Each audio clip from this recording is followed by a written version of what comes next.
Good morning, শুভ সকাল। কেমন আছেন আপনারা সবাই? নিশ্চয়ই খুব ভালো আছেন, আমিও খুব ভালো আছি। আজ হলো বুধবার, ঘড়ির কাঁটা 11:30টার ঘরে। ইন্দ্র ছাতুমুড়ি খেয়ে বেরিয়ে গেছে। আর বুধবার মানেই পুকুর টিউশন, তবে 4টের সময় যাবে বলে রোজকার যেমন রান্না বান্না সেই রকমই করবো। যদি 2টো 2:30টার সময় যেত, সেদ্ধ ভাত নামিয়ে রাখতাম। সে যাই হোক, এই কয়দিন যাবত তো আমার ঘরে দুয়ারে কাজ চলছিল। নিচের ঘরের বাথরুমটা ব্যবহার করতে পারিনি। কালকে নিচের ঘরের বাথরুমের কলের কাজ শেষ হয়েছে। আজকে স্নান করতে গিয়ে দেখি টাইলস নড়ছে ঠকঠক ঠকঠক করে। সে আবার মিস্ত্রিকে খবর দেওয়া হলো, টাইলস তুলে মশলাপাতি ভরে আবার টাইলস লাগাতে হবে। তাহলে ভাবতে পারছেন, মিস্ত্রি ঢুকলে মনে হচ্ছে সব লন্ডভন্ড করবে, বালি সিমেন্ট দিয়ে ছড়াবে, আমাকে আবার পরিষ্কার করতে হবে। কাকে বলবো দুঃখের কথা? ইন্দ্রকে বলতে গেলে ইন্দ্র কানে নেবে না। সে তার কাজকর্ম নিয়ে এত ব্যস্ত, এত টেনশনে রয়েছে। চতুর্দিকে কাজ শুরু হয়ে গেছে না। সে যাই হোক, আপনারা আমার বন্ধু, আপনাদের বলতে পারলাম।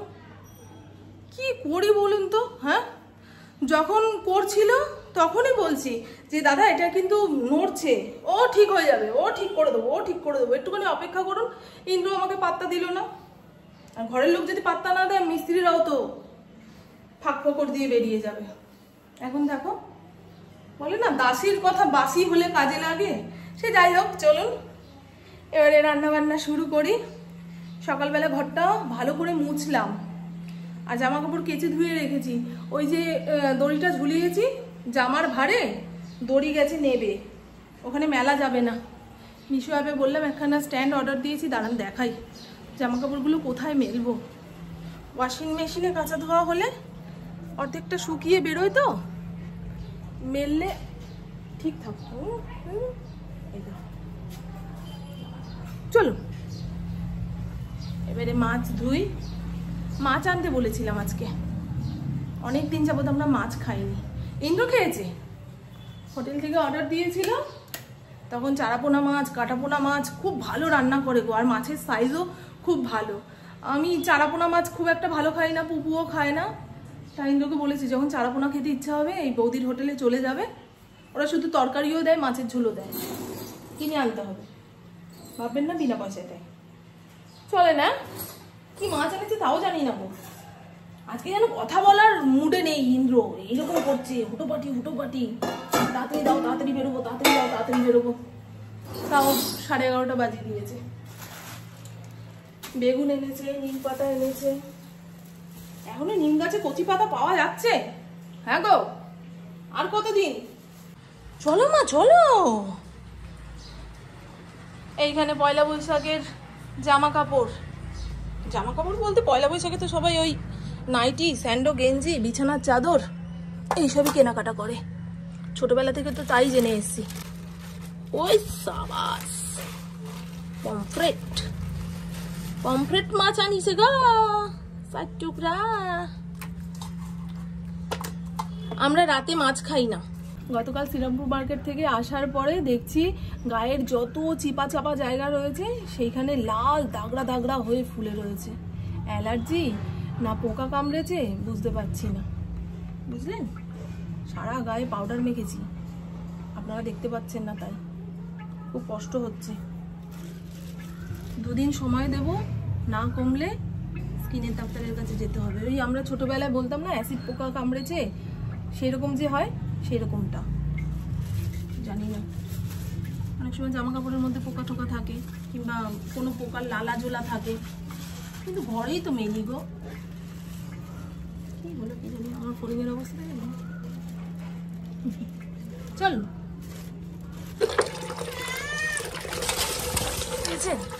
অবস্থা বাড়ির ভেতরে যদি 24 ঘন্টা এরকম কুত্তা বিড়ালি চলে, তাহলে দোপায়া মানুষগুলো থাকে কি করে গো? দেখেছেন, পাশের বাড়ির বিড়ালটা খালি পাঁচিল বেয়ে নেবেছে, আমার ফড়িং লাভ দিয়ে চলে গেল। মানে বাড়িতে কাক পক্ষী কাউকে বসতে দিচ্ছে না। চলে আয়।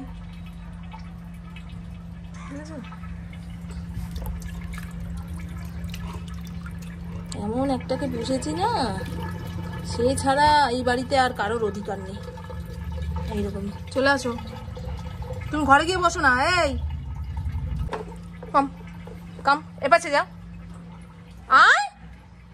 ঠেটা মহা ঠেটা গো, মাছের জলটা ফেলবো, ওর গায়ে পায়ে লাগবে না বলেন। এখন বিড়াল তালাতে বসেছে। চলুন বন্ধু, অতি কষ্টে মাছ ধুতে পেরেছি। ফড়িং যা অত্যাচার শুরু করেছে, বাপরে বাপ, এরকমই করে গো। হঠাৎ করে খোলা জায়গায় দিয়ে হাঁটতে পারছে তো, মাথা ঠিক নেই। এবারে সবজিপাতি কেটে নি, পেঁয়াজ দিয়ে করব পমফ্রেট মাছের ঝাল। আর বললাম চিংড়ি মাছটাকে তুলে রাখবো, দেখি ফ্রিজে কি সবজি আছে না আছে। মাছের ঝোল আর যে কোনো একটা ভাজাভুজি এই দিয়ে আমাদের খাওয়া হয়ে যায়, কারণ ভাত খাওয়ার পরিমাণ এইটুকু। অনেক রকমের পদ হলে কোনটা দিয়ে কতটুকু ভাত মেখে খাবো এই নিয়ে মাথার চাপ দরকার নেই। খাওয়া সবসময় তৃপ্তির হওয়া দরকার, মাথার চাপ বাড়িয়ে লাভ নেই, তাই না বন্ধু? অনেকের বাড়িতেই অনেক পদে রান্না বান্না হয়, সেই সমস্ত বাড়িতে লোকজনও বেশি। তারপরে কিছু বাড়ির লোক আছে অনেক পদে খেতে ভালোবাসে, খাক বা না খাক টেবিলের মধ্যে অনেক রকম পদ সাজানো গোছানো থাকবে, দেখতে ভালো লাগে। একদিন ওই বাপি লাহিড়ী গায়ক, তার সাক্ষাৎকার দেখছিলাম যখন বেঁচে ছিলেন।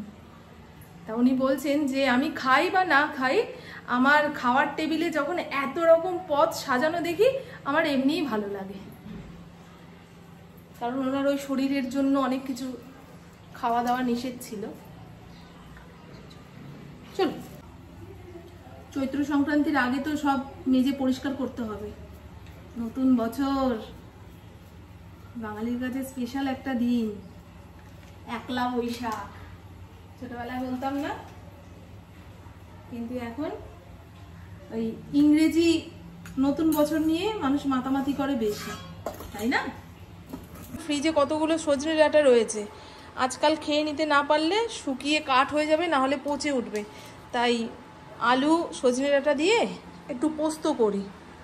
এখানে কড়াই বসিয়ে দিয়েছি, অল্প একটু কাজু জিরে ফোড়ন দিলাম। মাছটা ভাজতে বসাই, ফ্রাই প্যানের মধ্যে মাছ ভাজা না বসালে মাছ লেগে যায়, আমি ভাজতে পারি না। তার উপরে সিলভারের কড়াইগুলো সব তুলে দিয়েছি, মানে অ্যালুমিনিয়ামের কড়াইগুলো। স্টিলের কড়াইতে আরও বেশি লেগে যাওয়ার চান্স মাছ। আর দিয়ে দিতে পারলে ভালো হতো, সেটা দেবো বলেন নাকি।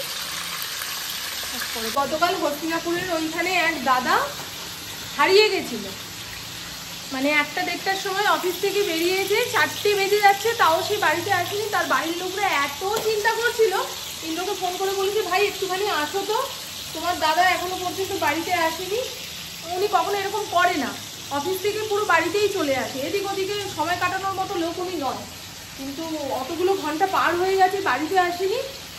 তা থানা পুলিশ করতে গেছিল সবাই মিলে। ও মা, 7টার সময় দেখে, মানে সব সাইকেল নিয়েও খোঁজাখুঁজি করেছে, দেখে ওই যেই অফিসে কাজ করে তার কিছুটা দূরে একটা চায়ের দোকান রয়েছে, সেখানে উনি বসে রয়েছে। তা সবাই জিজ্ঞাসাবাদ করলো, তুমি এখানে বসে রয়েছো কেন, কিংবা বাড়িতে ফোন করে জানাওনি কেন যে তোমার ফিরতে দেরি হবে? বলে আমি ওই দোকানের কাজ ছেড়ে দেবো, একেবারে পয়সা কড়ি নিয়ে বাড়ি যাব বলে আমি অপেক্ষা করছিলাম। তার আগে সব থানায় ডায়েরি ফাইরি করা হয়ে গেছে। কি বলুন তো, উনি একটু বোকা শোকা লোক, জানেন তো, এই কারণেই সবাই আরো চিন্তা করছিল যে কোথায় গেল কোথায় গেল। আজকে কি রান্না হবে? মাছের ঝোল, সজনে আলু ডাঁটা পোস্ত। আমি এখন কি খাবো? এখন কি খাবি মানে? এই তো ভাত হয়ে গেছে, মাছের ঝোলও হয়ে যাবে। আমি তো চান করতে যাচ্ছি। যা চান করে চলে আয়। একটু ভালো করে বাটলে ভালো হতো, আর ইচ্ছা করছে না, যা হয়েছে অনেক। তো আমার রান্না বান্না কমপ্লিট, গ্যাস ওভেন পরে মুছবো, গরম রয়েছে, ছাকা খাওয়ার দরকার নেই, আস্তে ধীরে কাজ হবে। পমফ্রেট মাছের ঝাল কিংবা ঝোল যা খুশি আপনারা নাম দিতে পারেন। আলুটা সেদ্ধ হচ্ছে না করে ঢাকা চাপা দিয়ে রেখে দিয়েছি। এই দেখুন, আলুর এদিক ওদিক খুলে ঝোলের সঙ্গে মিশে গেল। কালারটা কেমন এসছে বলুন? নামানোর আগে গরম মশলা দিয়েছি, নাহলে এই পমফ্রেট মাছে না একটা কেমন গন্ধ ছাড়ে। এমনি আমি মাছ খুব একটা ভালো খাচ্ছি না কিছুদিন যাবত, তবে খাওয়ার চেষ্টা করছি। এই যে ডাটা ভাজতে ভাজতে কাটা হয়ে দাঁড়িয়ে রয়েছে। এবার থেকে ডাটা আলু পোস্ত করতে গেলে আলুটাকে তেলের মধ্যে ভেজে নিয়ে তারপরে ডাটাগুলো দেবো। আলু ডাটা একসঙ্গে ভাজতে গিয়ে দেখুন আলুতে তো রং ধরেই নি, ডাটাগুলো লালচে থেকে কালচে হয়ে গেছে। কেউ বলবে এটা ডাটা আলু পোস্ত? তবে খেতে ভালো হয়েছে। আমার হাতের রান্না আমি বদনাম করবো না, খেতে ভালো হয়েছে বললেই সবাই খেয়ে নেবে। গন্ধরাজ লেবু মাছের ঝোলের সঙ্গে গরমকালে এক টুকরো গন্ধরাজ লেবু হলে সবই অমৃত লাগে। স্যালাড আজকে একটু নতুন স্টাইলে, এটাকে লবণ দিয়ে চটকে চটকে মাখবো যাতে শসার জলটা বেরিয়ে যায়, টমেটোর জলটা বেরিয়ে যায়। লেবু চিপড়ে দিলাম, লঙ্কা কুচিয়ে দিয়েছি। ওহো, গরমকালে টক দই আর না হলে সালাদ প্রত্যেক দিন খেতে হবে। ঠিক আছে, চলুন। লবণটা বেশি হয়ে গেল না তো? আপনাদের কায়দা দেখাতে গিয়ে এই যদি খেতে না পারি বিপদ হয়ে যাবে গো।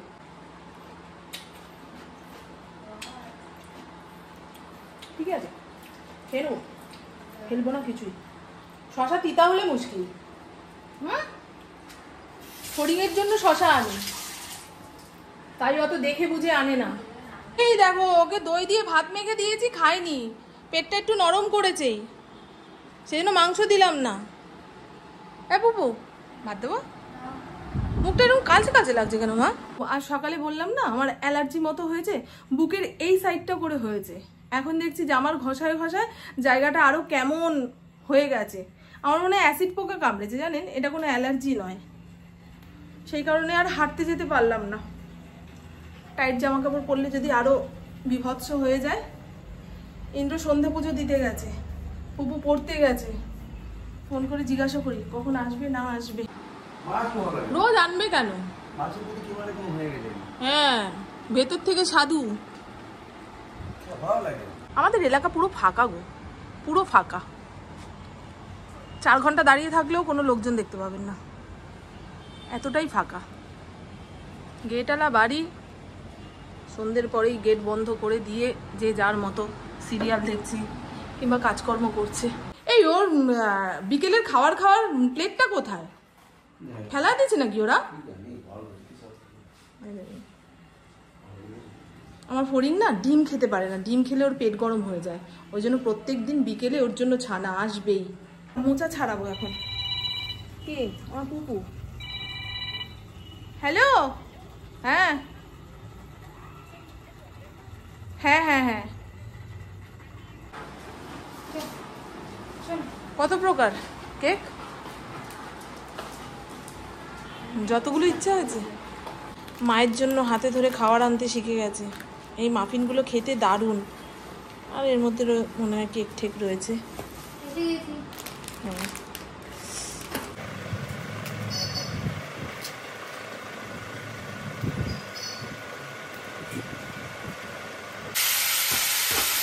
এই তেলের মধ্যে এপিট ওপিট করে ভাজতে হবে।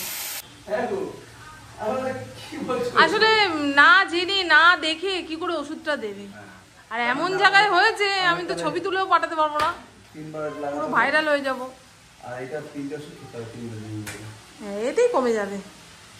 যে ওষুধের দোকান থেকে বলে ওষুধ এনেছে উনি এতকালে ওষুধের ব্যবসা করতে করতে ছোট ডাক্তার হয়ে গেছে। ওনাকে বলে ওষুধ এনে খেলে অনেক রোগ ভোগ আমাদের সেরে যাবে।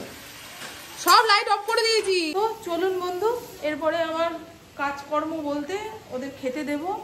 আমি আলু ভাজা দিয়ে একটু মুড়ি খাবো, খেয়ে ওপরের ঘরে গা ধোবো। গা না ধুলে হবে না, আর ওষুধ এনে দিয়েছি। চলুন বন্ধু, টাটা। আমার বকবক আজকের মতন এইটুকুই। আপনারা সবাই খুব খুব খুব ভালো থাকবেন, নিজের শরীরে খেয়াল রাখবেন, সুস্থ থাকবেন, আর অল টাইম স্মাইল করতে হবে।